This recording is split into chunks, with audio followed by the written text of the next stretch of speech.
La 3 august 1492, Columb, împreună cu 90 de oameni, îmbarcați în 3 corăbii, a plecat din Spania cu gândul de a descoperi un nou drum spre India. Călătoria a durat 3 luni, fiind una plină de aventuri și peripeții. La capătul drumului se afla un nou continent, necunoscut europenilor. Columb însă era convins că a ajuns în India. Ajunsese de fapt în insulele Bahamas, apoi în Cuba. Băștinașii i-au primit ca niște zei, veniți de dincolo de imperiul mărilor.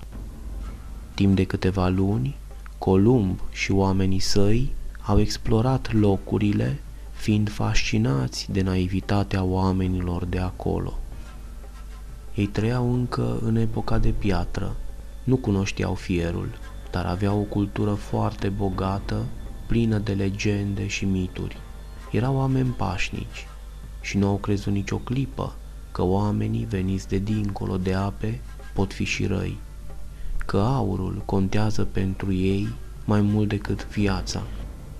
Când au descoperit asta, era prea târziu. La începutul anului 1593, Columb se întorcea triumfător spre Spania, aducând cu el o nouă lume ce aștepta să fie cunoscută. Fără să-și fi dorit, Columb deschisese drumul aventurierilor, căutătorilor de comori și de povestiri eroice. Și fără să fi știut, el schimbase istoria.